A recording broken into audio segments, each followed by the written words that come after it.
Victor, nimechoka sana, hebu niache. Nitakupa kesho na sipo sawa leo.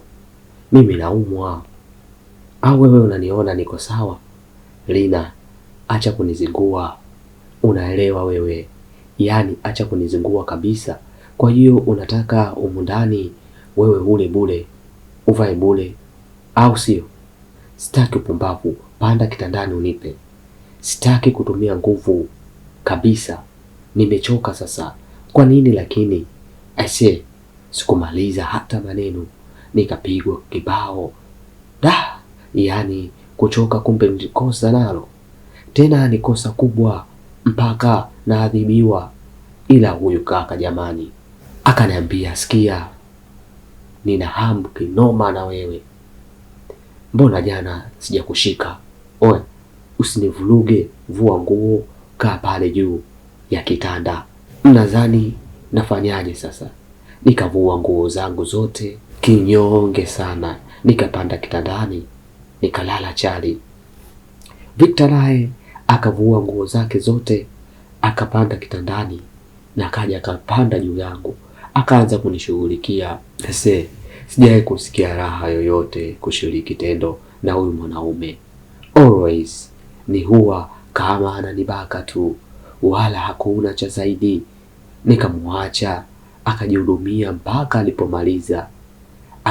Akainuka akavaa zake suruali tu, nguo nyingine akabeba akatoka chumbani kwangu. Aisee, moyo unaniuma sana. Ni mwaka sasa tangu niolewe na huyu mwanaume.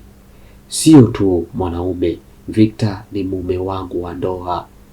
Nimefunga naye ndoa kabisa ya kanisani. Yaani yeye ni mume wangu na mimi ni mke wake. Ila acheni tu, ngoja nijitambulishe kwenu. Mimi naitwa Mariana Frank Justin, wengi wamezoea kuniita Rina. Mimi bwana, baba na mama walifariki nikiwa kidato cha 6 na shuleni nilikuwa na akili kweli kweli, ila wazazi walipofariki hata kidato cha 6 sikufanikiwa kumaliza kwa sababu ya ada. Mara ndo ilikuwa naingia kidato cha 6 na wazazi wangu wanafariki. Nilikuwa nasoma shule ya private hapa hapa mkoani Morogoro, na ndo nilikuwa naishi na wazazi wangu. Ila sasa baada ya kufariki shoga yenu, nikachukuliwa na shangazi. Aisee, shangazi yangu ni mlevi mbwa. Mnajua mlevi? Yaani kwanza nilikuwa nateseka sana. Yeye ndo alikuwa anaiba nguo zangu, anaenda kuuza, anapata pesa ya kunywea pombe zake. Yaani badala anisaidie yatima, ndo kwanza anazidi kunididimiza. Ase alikuwa na wanae wawili na wao akili zao kama za mama yao. Nimeishi nao kwa shida sana, ila shangazi alikuwa anaishi Morogoro vijijini huko. Sasa shangazi ndo aliniletea huyu mwanaume anioe. Sikuwa nataka kabisa kuolewa, sababu kama msichana bado nilikuwa na ndoto zangu. Ila wapi, unadhani walinisikiliza? Kwa sababu mnajua Victor bwana ni mwanaume ambaye ana pesa zake, ni mfanya biashara mkubwa hapa Morogoro mjini. Kila mtu anamfahamu. Alipokuja kwa shangazi kusema nataka kunioa, yaani shangazi hakujiuliza wala hakunieleza, ni moja kwa moja ilipitishwa ndoa. Niliumia sana, na kama masihara nikaolewa nikiwa na miaka 19. Nikakutana na huyu mwanaume, wala sikuelewa kwa nini alinioa, maana hata yeye mwenyewe hakuwa ananipenda kabisa. Na ndo sababu ya kutokea haya yote kwenye hii ndoa ambayo mpaka muda huu nilikuwa na mwaka mmoja nateseka tu. Kwanza Victor hakuwa anataka nitoke niende kokote kule. Naweza kusema mimi ni mtu wa ndani tu. Tena ndani kwake ana ulinzi mkali kuanzia getini mpaka ndani. Victor ni kama jambazi, naweza kusema, maana niligundua ni muuzaji mkubwa wa madawa ya kulevya, japo ana kampuni kubwa ya bidhaa anayomiliki. Huyu kaka ukimwona ni very smart, ila ana roho mbaya. Sijapata kuona Victor kunipiga ni kawaida, ni anapiga vibaya sana. Sitamanigi kuumizwa na chochote. Kiukweli hii ndoa kwangu ni mateso. Mimi sitoki nje, na nikitoka kwa dharura sana, tena ni lazima nitakuwa natoka na yeye. Maybe amealikwa kwenye party na wenzake, na anatakiwa kuwa na partner, ndo atanichukua, na sio mara zote atakuwa na mimi. Labda kama anafukuzia dili la biashara ili asionekane muhuni, ndo nitaenda naye. Mimi nikiumwa ilikuwa dokta anakuja kunitibia, sio mimi kutoka hapo ili niende hospitalini. Nilikuwa nakaa kuwa anakanyaga yoyote yule, hata ndugu yangu, na wala mimi sijawahi kumuona ndugu yake yoyote, wala sielewi chochote kumuhusu huyu Victor na ndugu zake. Yani shangazi alinitupa mimi. Victor hakuwa mkubwa sana kipindi ananioa mimi. Huyu kaka alikuwa na miaka 35, mimi nina miaka 19. Ila sasa ni katika kunioa kujituliza kingono. Mimi sifanyi kazi yoyote kwake, anamfanya kazi wawili wa kiume ndo anafanya kazi zote. Mimi kazi yangu ni kumburudisha yeye tu, na hakuna siku ananiacha. Atanilala kila siku, yani mara chache sana ndo atakuwa ananiacha. Hapo hayupo nyumbani ndo napona. Victor haelewi naumwa, haelewi nipo katika siku zangu, haelewi chochote na hajali kitu. Yeye akitaka mimi nimpe tu. Naumia sana juu ya huyu mwanaume. Chingine Victor hataki nizae. Ameshanitoa mimba mara 4 tangu nimefunga naye ndoa. Ishu anataka sex muda wote na anamwangia ndani, ila hataki nizae. Nawezaje? Nikidaka mimba tu anaitwa nesi ananifanyia kunitoa. Nilikuwa ni mwanamke wa kuumia sana, ila sina sauti. Siwezi kuongea wala kusema. Namuogopa Victor kuliko nyoka, maana Victor mara kwa mara huwa anaongea na simu, kisha anawapa watu amri ya kuua. Ase, huyu mwanaume acheni. Naweza kusema nilikuwa naishi na jambazi. Yote haya ni shangazi ambaye anapewa pesa kutuliza. Sidhani hata kama alikuwa ananiulizia mimi, na hayo ndo yalikuwa maisha yangu. Naombeni niendelee sasa. Basi alipotoka chumbani kwangu nikajua kaenda chumbani kwake, maana hatulali pamoja sisi. Na nashukuru silali naye. Da, mwanaume anatosha huyu, yani ukimuona kwa nje na kwa ndani anatisha sana Victor. Basi nikainuka kinyonge sasa, nikaenda kuoga. Nikatoka nasikia mlango unagongwa. Nikatoka nakuta ni begi. Huyu begi ni mmoja wa houseboy humu ndani. Akanambia, madam, nikuletee chakula? Nikakaa kimya kwa hasira zangu. Akaniuliza tena, madam, nikuletee chakula ndani ama nikutengee mezani? Nikasema nimeshiba leo, sijisikii kula kabisa. Akasema sawa madam, ila ungekula kidogo, mimi sikutaka maongezi. Nikabamiza mlango wangu, nikavaa zangu, nikajilaza kitandani. Nimeshika tumbo langu, maana tayari nishagundua na mimba nyingine, na lazima Victor aitoe hii mimba. Mpaka kuna muda nilikuwa nahisi kabisa Victor atakuwa ana ushirikina, na hizi mimba anazonitoa ni kama sadaka. Sikuwa namuelewa kabisa, na naanzaje kumuuliza. Namuogopa mno, yaani Victor ananitisha. Akirudi ndani kila mtu anaogopa. Aisee, acheni tu haya maisha. Sikuwa na jinsi tu, basi nikavuta shuka langu nijipumzishe. Ila niliwaza sana, haya maisha mpaka lini? Ina maana nitazeeka nikiwa mtumwa wa ngono?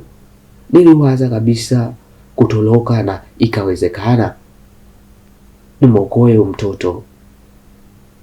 Basi nikajipumzisha zangu tu. Namuelewa Victor, akishanitumia huwa ajali chochote kuhusu mimi. Nimekula ama sijala, ni sawa, anakuwa bize na mambo yake na maisha yake mwenye binafsi. Kwa muda wote huo ambao nimekaa naye, sijawahi kumuelewa Victor. Hata napenda nini, hata anapenda nini, kufanya nini, hata rafiki yake wa karibu simjui. Victor ni mtu wa pekee yake, na mara nyingi anakuwa ni mtu wa hasira tu.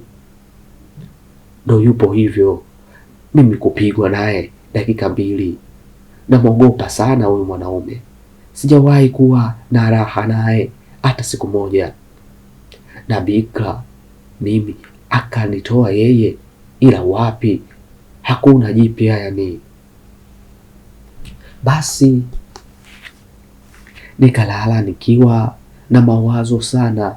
Asubuhi nikaamka mapema, nikaoga na nikavaa vizuri nguo. Huwa ananinunulia sana nguo, ila huwa anaagiza na kuniletea. Hata nikitaka kutoka naye ataniagizia nguo na mtu wa makeup. Yaani kwake pesa haijawahi kumsumbua kabisa, na pesa tu anayo. Basi nikakaa tu kitandani, maana sikutaka kuonana naye hii asubuhi kabisa mimi, maana najua huwa anakuwa na kunywa chai aende kazini. Na sikutulia sana mpaka saa 3 ndio nikatoka. Nikamuuliza Mike, mbona umeshaondoka? Ameshaondoka huyu? Mike akanambia, ndiyo madam, huyu Mike naye pia ni houseboy. So kuna houseboy wawili, mmoja ni Mike na mwingine ni Biggie. Maana wote nawaelewa nao tu, na wanaona shida ninazopitia kwa huyu baba, ila na wao ndo wapo kimya.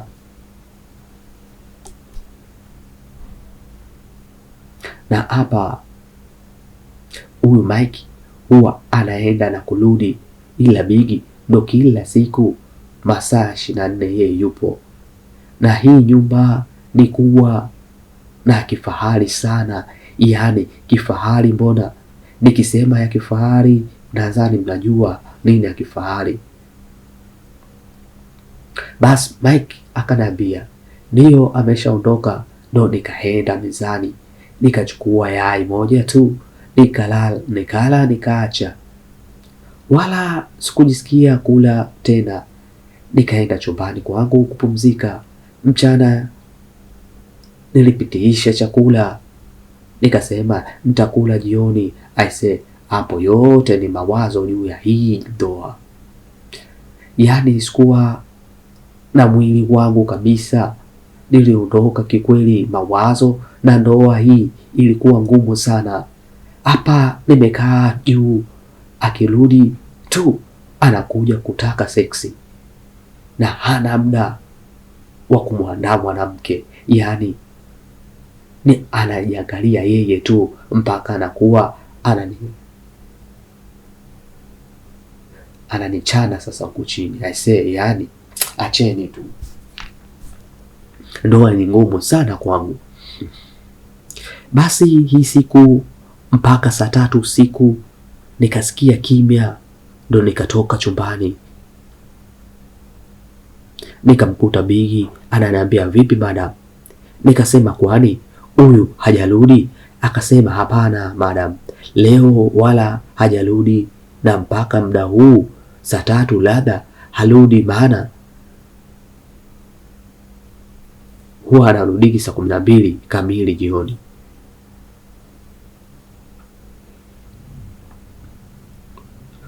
Unamkuta home.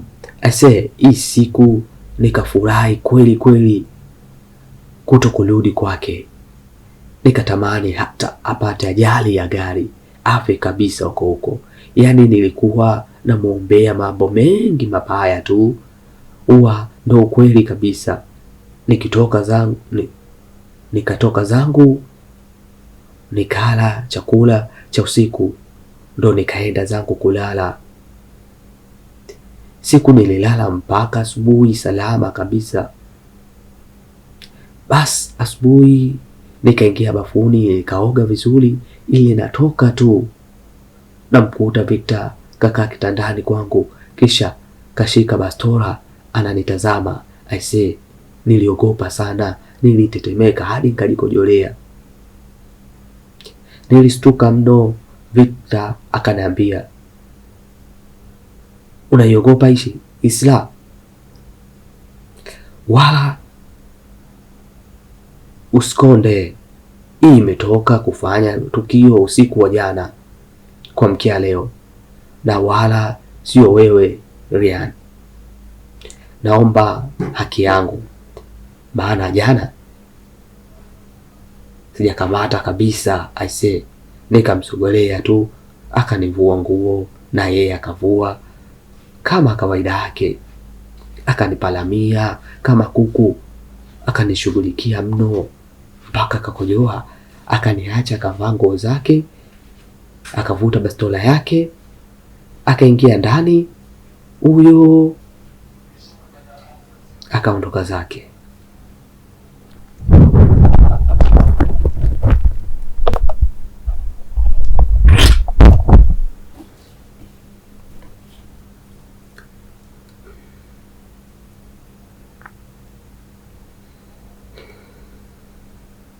Basi nikashangaa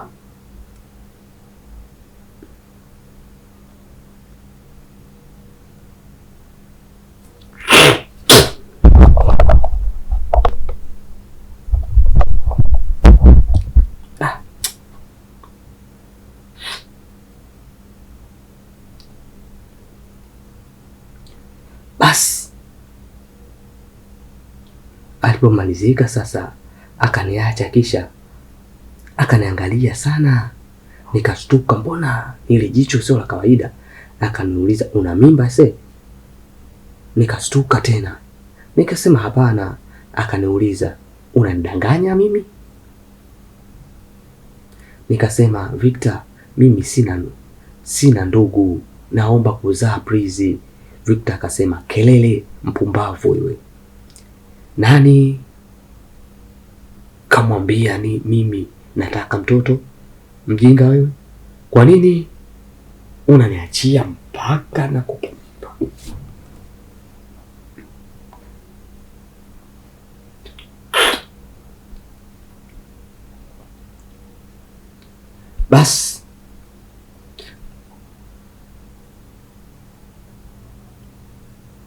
Basi alipomalizika sasa akaniacha, kisha akaniangalia sana. Nikashtuka, mbona ananiangalia kiasi hiki? Ili jicho sio la kawaida. Akaniuliza, una mimba? Nikashtuka tena, nikasema hapana. Akaniuliza, unanidanganya mimi? Nikasema, Victor, mimi sina ndugu, naomba kuzaa please. Victor akasema, kelele, mpumbavu wewe. Nani kamwambia mimi nataka mtoto? Mjinga wewe. Kwa nini unajiachia mpaka unazaa? Mbwa wewe. Nimesema sitaki unizalie. Usijui unanielewa? Nikabaki naumia tu. Hapo hapo akampigia simu nesi, akamwambia, oya, njoo ufanye kinachomhusu kwa huyu mwanamke kubeba tena mimba. Ase akainama kwa hasira, akatoka chumbani kwangu kavimba kweli kweli. Nikabaki nimekaa kitandani tu huku nalia tu, maana haya mambo. Basi haikupita hata dakika 30 nesi akaja, alafu ni mdada tu.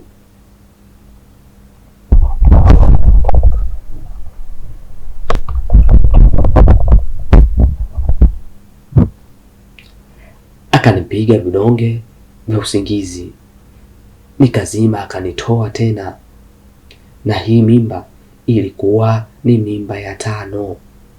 Nipostuka nililia sana. Yule nesi akanambia, unalia nini? Hebu acha kujiachia kwake, mtu hataki kuzaa na wewe, atakuwa anakulia tu watoto kila siku, mwisho atakuja kukua na wewe mwenyewe. Pole. Au unadhani atakupenda huyu kwa kumzalia? Aise, Victor namjua, sio wewe tu, hata hawala zake wao uko nje wote ni hivyo hivyo. Anawatoa mimba na mimi ndo nawatoa mimba. Nikamwambia nashindwa, namzuiaje sasa? Yule dada akanambia, sikia, nikwambie kitu, na kuwekea kijiti, atakuwa huyu. Nikasema sawa. Basi akaniwekea kweli kijiti, akanambia, hapa hutazaa tena, pole. Nikasema asante. Yule nesi akaondoka zake. Ase, niliumwa wiki 2. Kutoa mimba sio swala dogo. Huo muda wote naumwa. Huyu mwanaume hakuwa na muda na mimi kabisa, na hakuwa hata ananijulia hali kabisa. Siku hiyo ndo kidogo nimeanza kupona afadhali. Naona ndo kaja chumbani kwangu sasa, akanambia, nimekuja kupata huduma yangu leo. Nikasema, kwani Victor haujui kama naumwa? Si umetoka kunitoa mimba kuwa msukule yako? Hata sijapona vizuri, unataka tena? Haya mambo sitaki Victor. Akaniangalia kisha akasema, hebu ongea tena, sijakusikia vizuri na umenivimbishia sauti kabisa mimi. Akacheka. Nikasema, bwana, nimechoka, kama vipi ni uwe tu? Akasema okay. Akanisogelea, akanikaba kweli kweli mpaka pumzi ilikuwa inakata. Akaniacha. Nikaanza kusweti na kukohoa sana, na alikuwa na hema juu juu. Akasema, vipi, nikumalizie kukua? Na uzuri shangazi yako nikimpa pesa tu, wala haulizi tena kuhusu wewe. Nikabaki na muangalia tu, maana hana masiala huyu kaka kabisa. Kaniambia, vua nguo, nimelipa mahari mimi kukuoa. Tena shangazi yako alitaka pesa kubwa mno, so usinivuruge sababu nilishakueleza kuwa usibebe mimba. So kama umebeba mimba, basi mimi sihusiki, full stop. Nyie, huyu baba ni muuaji. Amwezi amini, sijapona vizuri. Akaniingilia tena kwa muda mrefu niliumia sana, yani sana.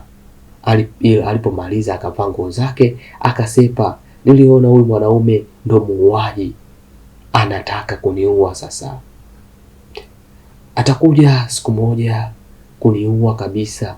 Nikaona huyu ni muue mimi, nikaona ngoja huyu nitamuua siku sio nyingi. Basi nikaenda kuoga, nikavaa, kisha nikatulia chumbani kwangu. Nikawaza sana nifanye nini huyu mwanaume ili niwe huru na maisha yangu, maana mimi kutoka tu siruhusiwi. Yani na walinzi wanakijua niko chumba changu kupita maelezo, yani ni ndani. Mimi hata simu sipewi, yani na sina simu kabisa, nipo kama mtumwa tu, sina raha ya maisha yoyote ninayopitia. Basi mie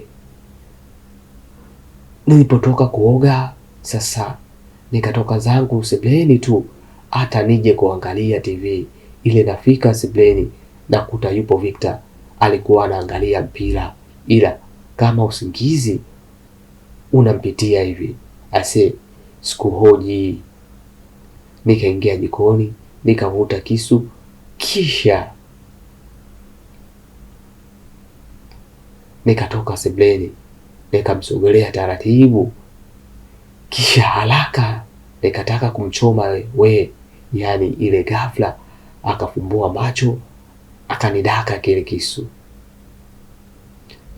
Nikawa najitahidi kumshindilia, ila wapi, akanisukuma akaniambia, da, umefikia pabaya sana, wewe ndo unataka kuniua mimi? Wewe unataka kuniua? Na kuuliza.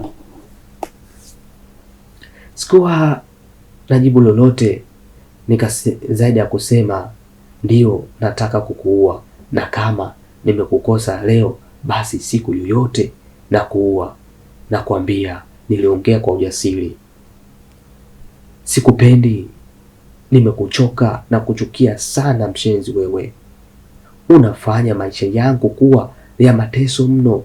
Victor akacheka, kisha akavuta glasi yake ya pombe akanimwagia usoni, kisha akaniuliza, unaota au bado nikumwagie nyingine? Nikanyamaza kimya. Akaniambia, leo umenikosea sana, nitakuonesha. Akanivuta, nikawa naogopa, ila akawa ananiburuza kwa nguvu. Nikawa nasema, staki jamani, niache, kwani ndo alinisikiliza. Akawa kanipeleka nje ya nyumba, kuna chumba kingine kidogo, alafu kibaya mno. Sikuwahi kuingia, ila niliogopa, maana nilikuwa naona mpaka michirizi ya damu. Victor akanambia, sikupigi wewe, nitakuwa na kukosea, ila utakaa humu ndani kwa siku 5. Aise, akanifungia, kisha akanizimia taa. Ase kile chumba ni kinatosha, yani kuanza mchana ni giza, usiku ni giza. Kisha nikainuka,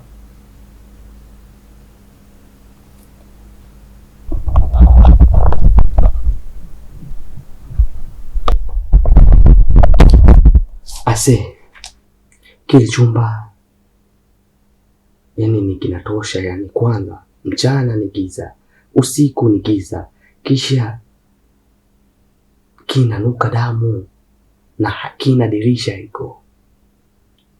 Nilipiga kelele kweli kweli, za uoga, ila wapi nye, nilijibanza pembeni kabisa, naogopa na kutetemeka, nahisi kama nauliwa vile. Kile chumba kilikuwa kinatisha sana, yaani kinatisha mno. Nilikuwa naogopa sana mimi. Mungu wangu, nilikaa mule mpaka asubuhi kama masiara vile, na ni serious kweli. Nilikaa siku 3 tu, nilichoka mno, yaani nilichoka, njaa inauma, na mule kama kuna muelewa na maluelue ya kutosha. Mpaka siku ya 5 ndo Victor alikuja kunifungulia, akaniburuza mpaka nje. Hata nguvu sina na bado sikuwa sawa kiafya. Akaniambia, ukijaribu kuniua tena, na wewe ndo utakuwa mwisho wa maisha yako, mpumbavu wewe.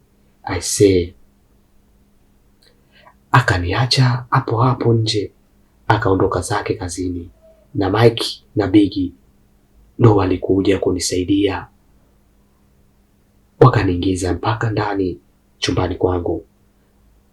Nikajikokota, nikaenda kuoga kwanza, maana na mimi nilikuwa kama nanuka damu, yaani nililewa kuwa kile chumba Victor anauliaga watu.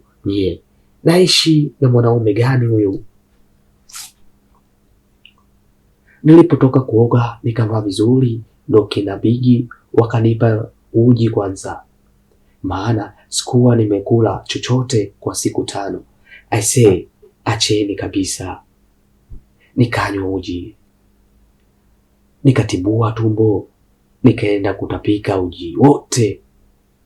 Nilipotapika sasa, nikaona nipumzike tu, nikanywa dawa, nikalala, maana tayari kama nilishaanza kuhisi na homa kali. Nililala siku nzima mimi. Jioni kabisa ndo kina Mike waliniletea chakula cha maana, nikala. Kisha Mike aliomba kuongea na mimi. Sasa huyu Mike ni kama mimi umri wake, ila Biggie ni mkubwa kwangu. Mike akanambia, pole sana madam. Akasema pole tena, akarudia pole. Aliongea kama mara 3 huko akinionea huruma. Nikasema asante. Mike akanambia, madam, kuwa mpole, huyu ni mtu hatari zaidi ya hatari unavyohisi wewe. Kwanza humu ndani ana kamera, kwa mfano hapa anaona kila kitu, kama nipo chumbani kwako naongea na wewe. Nikashtuka, nikasema kumbe. Akasema ndiyo, ila nahisi asikii sauti, so kuwa namwambiaga na kusikitikia sana tu, utulie na uache kumsumbua, ila tulia. Sisi tunamjua na kumwelewa sana Victor, atakuwa kweli, na wewe bado ni mdogo sana, una malengo yako. Wewe tulia, mimi nitakusaidia kutoroka na nitakupa mbinu za kumtoroka. Nikasema nitashukuru sana Mike, nitakushukuru mno. Akaniambia sawa, nipo pamoja na wewe na amani. Nikasema sawa. Kisha Mike akaondoka. Hapo nilipopata tumaini jipya. Mimi nikaona kama nitatoroka itakuwa safi kabisa. Nikasema nitaenda mbali, walai huyu kaka hatakaa kuniona tena. Basi hapa nikapata amani kabisa, nikabaki nimejilaza kitandani huku nikitabasamu kweli kweli. Nikaona tumaini jipya na kujichomoa kwa huyu Firauni mshenzi kabisa, mbwa huyu muuaji. Basi hii siku huyu baba hakurudi kabisa. Nikashukuru mno, na hapo hata nikifunga mlango na kufungua, yeye atakuja kugonga tu kwa kutumia kadi tu. Anaingia ndani ili jamaa nilijambazi kweli kweli. Najuta kulifahamu na kulijua na mimi. maana nakumbuka siku namuona na siku tunaonana hakuwa hivi kabisa.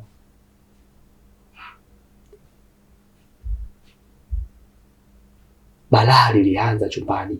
Siku ya kwanza ndio nilimuelewa vizuri. Sasa ndo nilijua naishi na mwanaume wa aina gani wallahi. Basi kesho yake mapema sana niliwahi kuamka zangu nikiwa na raha tu. Nikaelekea jikoni kwa Mike. Sasa nikakuta anapika. Nikamuuliza Mike, natorokaje hapa?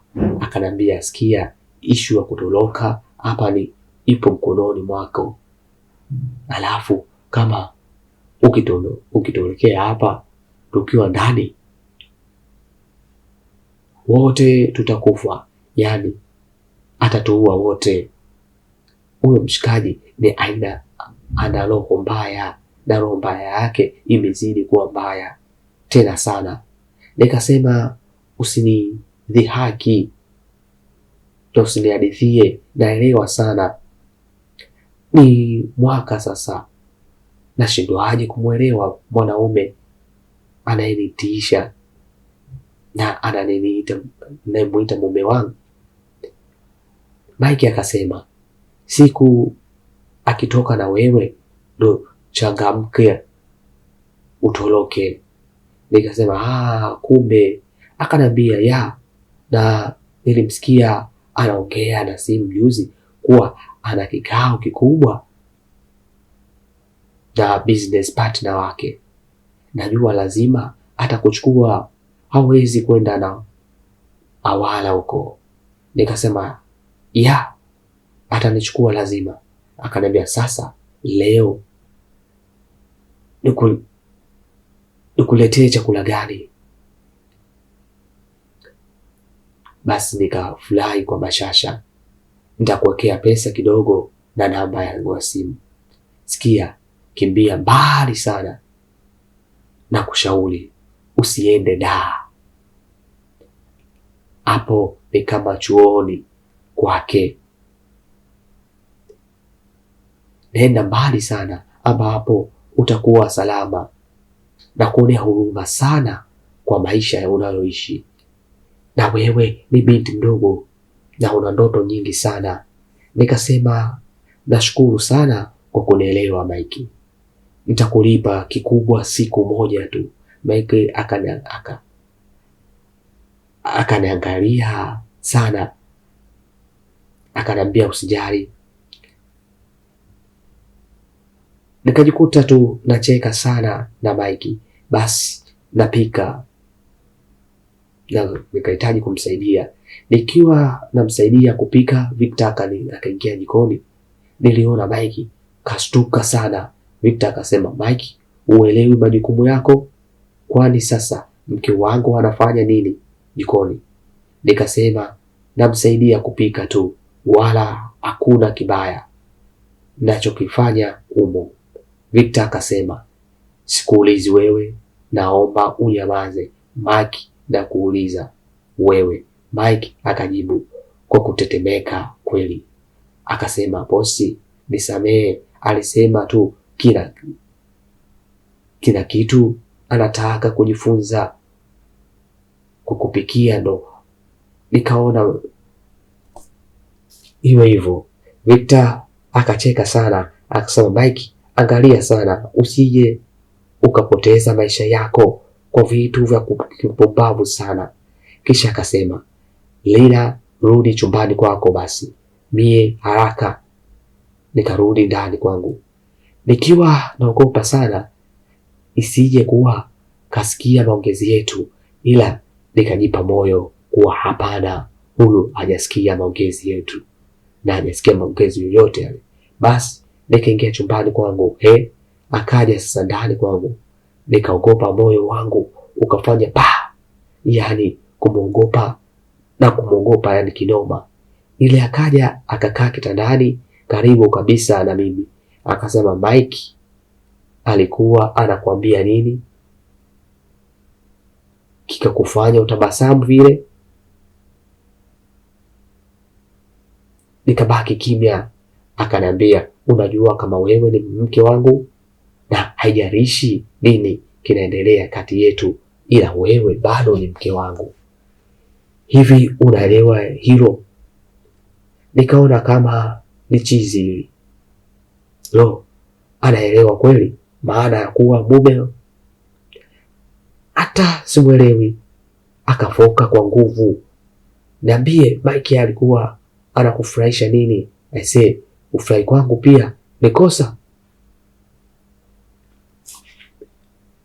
Nikasema kwa hiyo siruhusiwi kucheka? Kwani Victor, mimi ni mkeo au mtumwa wako?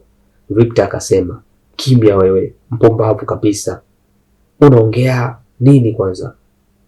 Nitakupiga mpaka nikuue mimi. Au unanibishia eh? Unanibishia? Nabisha wapi? Nikanyamaza kimya. Victor akasema, kama unataka kuanzisha mahusiano yoyote na yule Mike, nitakuua wewe na Mike, na sio nyie tu, nitaua mpaka familia zenu. Nikabaki kimya. Akatoka chumbani akanibamizia mlango kwa hasira. Aisee, huyu mwanaume ataniua kweli. Niliona lazima nitoroke hapa, yaani hii sio sehemu ya kuishi tena, hainifai tena. Basi nikabaki kujifungia ndani tu, na baada ya muda nikasikia mlango unagongwa. Nikaenda kufungua, na mkuta Mike akaniletea chakula. Nikamkaribisha, akaingia, ambapo kaweka chakula akaniwekea mezani, kisha akatoka. Moni, nikawa nakula ila kwa akili sana, na kweli chini ya sahani kulikuwa kuna bahasha kadogo ila kazito kadogo. Nilihakikisha ile bahasha haionekani. Nikavuta taratibu, kisha nikasogelea kitandani, nikajificha, nimejilaza. Nikaangazia bahasha chini ya mto wangu. Ile nimekaa hata dakika 5, mwenye nyumba yake akaingia, akanitupia nguo na viatu, akaniambia jiandae, unakuja kupambwa tu dina leo saa 2 usiku na mfanya biashara mwenzangu. Aisee, Mike ni noma, yani alicheza mule. Nilisema leo lazima nitoroke, huyu mwanaume siwezi kukubali kufa nikiwa humu ndani, najiona hapa, hebu nijaribu kutoroka. Basi baada ya kama muda mchache hivi na dakika zisizopungua 10, akaja Mike na mtu wa makeup artist, akanilemba sana. Aisee, mimi ni mzuri na nina bonge la shepu, yani kwa urembo nilionao nilijaliwa, ila nilikuwa nakonda kutokana na maisha magumu ya huyu baba. Basi nilipodolewa vizuri, nikasaidiwa hadi kuvaa vazi langu na viatu. Nilipendeza mno, yani ukiniona tu unajua kabisa kuwa mimi ni mrembo na namilikiwa na mwanaume mwenye pesa zake kabla sijatoka, nikavuta kile kibahasha nikaweka kwenye sidilia yangu. Sasa nilipotoka chumbani, Victor aliniangalia sana, akaniambia umependeza sana mke wangu. Yani nilikaa kimya tu, wala sikumuitikia. Akaniambia okay, hutaki kuitikia? Kweli unipendi, ila sasa mimi ndo mumeo, mtabaki kimya. Akanishika mkono tukatoka nje. Nikakuta ana mabodyguard 2. Naelewaga hii, ni kawaida yake, analindwa tu kiupumbavu. Basi tukaingia ndani ya gari, bodyguard wamekaa mbele na mmoja wapo ni dereva, sie tulikaa nyuma. Huku nyuma mimi nilikuwa mbali sana, nilikuwa na mawazo sana, nilikuwa naomba mno leo nifanikiwe kutoroka huyu muuaji mpumbavu mkubwa huyu aisee. Basi nikatulia tu, na hata yeye alikuwa bize sana na simu. Hapo kuna simu nyingine ni za haramu. Yaani huyu baba ni mshenzi kweli kweli. Tulifika hotelini, hoteli moja kubwa sana Moro mjini pale, ndo kikao chao kilifanyika hapo. Huyu business partner wao na yeye alikuwa na mke, so na mimi ndo nikawa na Victor pale kama mke na mume. Tulisalimiana na hapo Victor anakuwa mkaka fulani hivi very humble, na hapo alijifanya ana mahaba kweli kweli kwangu, nakwambia kwangu kumbe mnafiki. Basi wakaongea mengi sana juu ya biashara zao, sikuelewa na sikutamani kuchangia chochote. Walipomaliza wakakubaliana kupeana mikataba ya kazi kesho yake.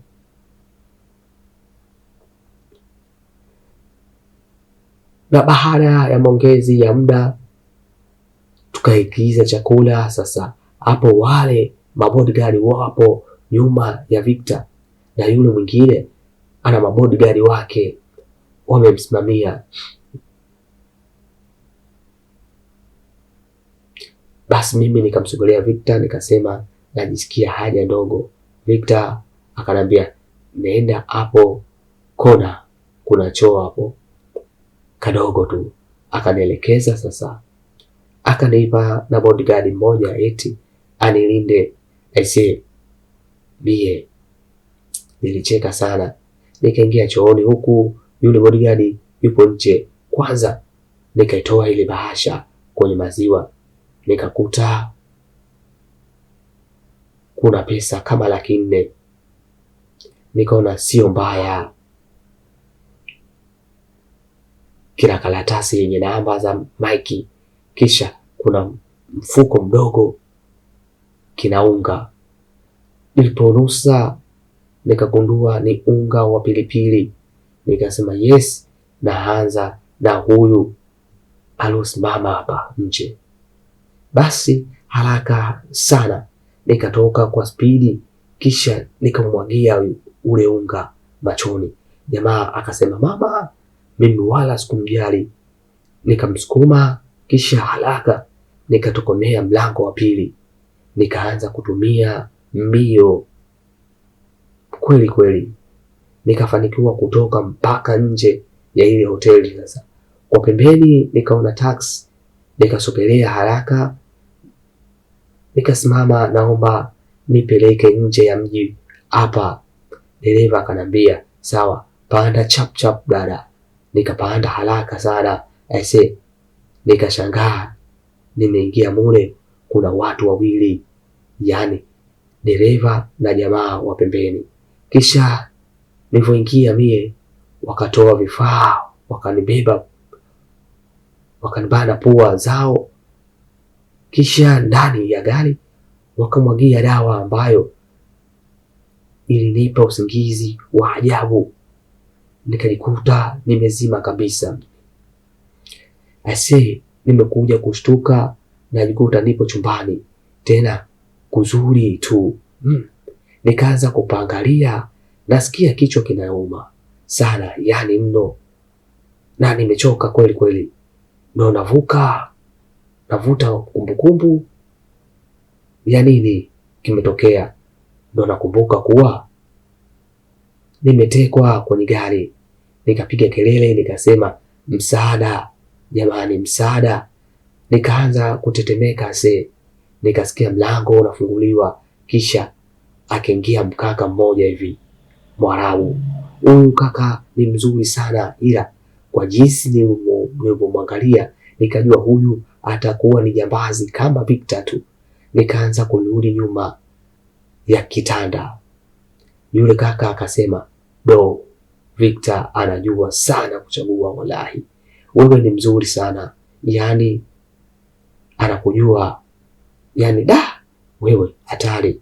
Nikasema mama yangu, na atakuwa ni kwangu tu jamani. Yule kaka akasema, oh, sijajitambulisha kumbe. Sikia Reina, mimi naitwa Maulidi. Mimi ni mfanyabiashara alamu pamoja na mumeo. Si unaelewa kuwa mumewe kuna biashara haramu ambazo huwa anazifanya? Nikabaki kimya. Akasema, sasa bwana, mumewe amenidhulumu pesa zangu, amenidhulumu milioni 800. Siwezi kumwacha hivi hivi. So kuna mawili, anilipe pesa zangu au anipe wewe uwe mke wangu. Na ulivyo mrembo, hii nitakutumia siku 3 tu, kisha nitakuua kwa kukuchinja kama kuku. Asiye niliogopa mpaka nilihisi njaa, na sio njaa tu, nilihisi hata haja kubwa inataka kutoka. Huyu kaka aliongea, lakini haonyeshi masiara hata kidogo. Nikaanza kulia, nikasema naomba mnisamehe, niondoke jamani. Victor mimi hanipendi hata kidogo, nitakufa tu hapa. Maulidi akacheka sana, kisha akasema, mimi namjua sana Victor, nimeshafanya naye sana biashara, ana wanawake wengi mno. Kwa nini amekuoa wewe? Maana yake ana kitu na wewe. Sitaki kujua ni upendo ama ni nini, ila kilichofanyika kuoe ndo kitafanya anilipe pesa zangu. Nakupa simu uongee na mumeo na umwambie unahitaji pesa zangu cash, bila hivyo unakufa. Aisee, akavuta simu akampigia Victor. Sasa haikuchukua muda, simu ilipokelewa. Maulidi akanipa simu niongee na mume wangu.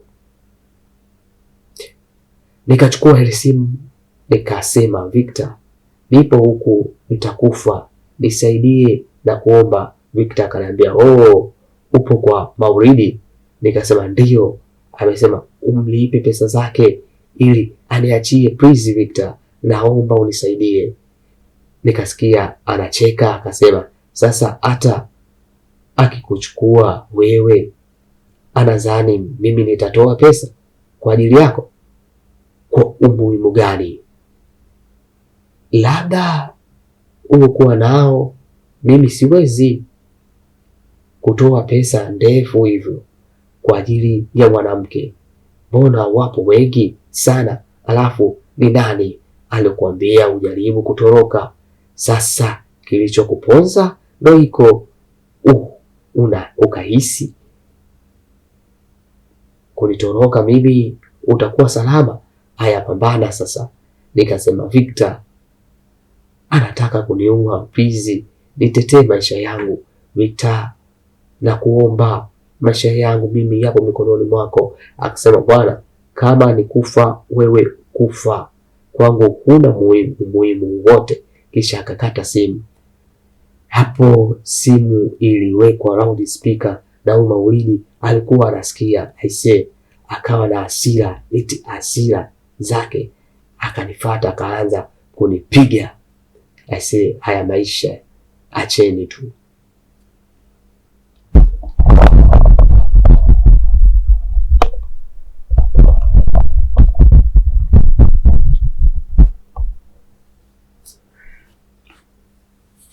Yaani hapo na maumivu ya kukataliwa tena, alafu na yeye akaanza kunipiga mangumi na kuambia, aisee, anasema nataka pesa zangu.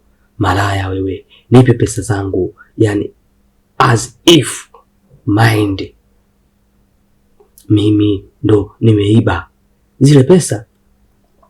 Nilibaki nalia tu na nikimuomba anisamehe, hataki. Alinipiga huyu baba, alinipiga mno, na mimi ni mweupe, nilipigwa na nikatutumka mno. Niliumia sana, nilijuta sana kumjua Victor, maana yeye ndo chanzo cha mambo haya yote. Nilikuwa na mlaumu sana shangazi kwa kuniozesha kwa mwanaume kama huyu jamani. Basi huyu kaka alipoona katosheka sasa, akamwambia kijana wake tena, utanipa unachompa huyo Victor? Aisee, nililia mno, yani nililia sana. Anataka kunifanyia nini tena huyu? Bora yule ananitumia kinguvu sawa, ila ni mume wangu. Na huyu tena vipi huyu? Mbona sielewi jamani, na simjui chochote. Aisee, acheni kabisa. Nilitulia kwanza ndani,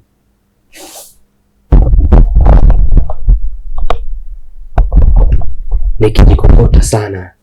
Nikasogea karibu na mlango kwenye kidude cha kuelekea funguo, ndo nikawa nachungulia pale kuangalia nje ili nielewe kuna nini, kwani wala sikuona kitu.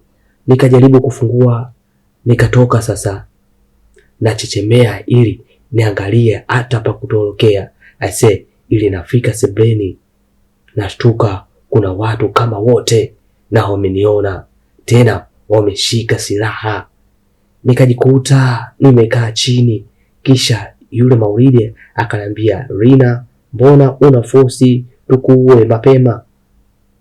Nikabaki kimya. Maulidi akasema, usijaribu kutoroka, au tuweza hata kidogo, yani hapa kutoroka uwezi. Hapa ni mpaka mwanaume wako aje anipe pesa zangu, full stop. Sijui tunaelewana? Nimempa masaa 3 ya kujifikiria. Kama hujafanya hivyo, wewe ni mali yangu, so nitakufanya ninachoona mimi kinanipa burudani na kinanipunguzia machungu yangu ya pesa. Niliozulumiwa na Victor, aisee, nikabaki kimya tu. Maulidi akaniambia, nyanyuka kisha rudi chumbani. Mbona nilinyanyuka nikarudi. Aisee, huko nilikuwa nalia huku na muomba Mungu anisaidie tu, maana ndio cha pekee kilichobakia. Nilimuomba sana Yesu wangu anitendee maajabu. Kama masihala, siku ya pili nilikuwa kwa Maulidi, nilijitikisa tu, ila hakuwa ananiangalia, ila kunidhalilisha, ile kunishikashika sehemu zangu za mwili na kuzichezea, ilikuwa ananifanyia hivyo, ila hakuniingilia hata kidogo. Nilikuwa nalia tu, sina cha kufanya, hata chakula hakunipa, sikuwa nakula. Nilikuwa nahisi kabisa wataniwekea sumu, yaani nilikuwa naogopa sana. Siku ya 3 asubuhi Maulidi akaja chumbani kwangu nikiwa namuogopa sana. Akaniangalia kisha akasema, unaniogopa sana mimi? Vipi wewe mumeo, haumuogopi? Nikabaki kimya. Akaniambia, Rina, kwani wewe na Victor mlikutana vipi mpaka mkafunga ndoa? Nikabaki kimya, hata kumwelezea sikuweza. Maulidi akaniambia, unajua Rina, nimeingiwa na imani juu yako, nielekeze, ninaweza kukusaidia, maana hata ile siku niliyoambiwa ulikamatwa ukiwa kwenye harakati za kumtoroka Victor, si ndio? Nikasema ndiyo Maulidi. Akasema, oya, haya niambie, imekuwaje mpaka Victor amekuoa wewe?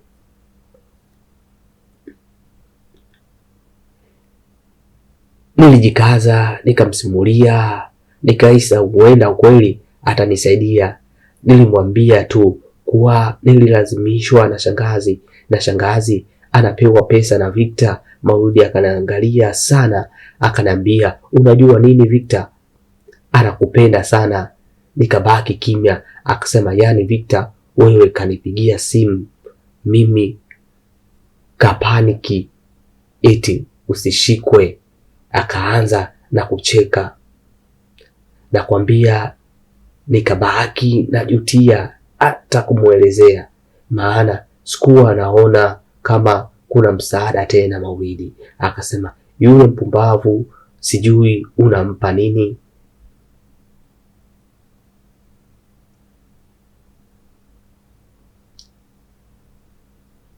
Kuna msaada tena Maulidi. Akasema yule mpumbavu sijui unampa nini. Nilitamani nikuguse na mimi nione utamu wako. Naogopa sana. Najua Victor atanila wallahi. Nimeishia kukushika shika tu, ila unavutia sana wewe mlembo.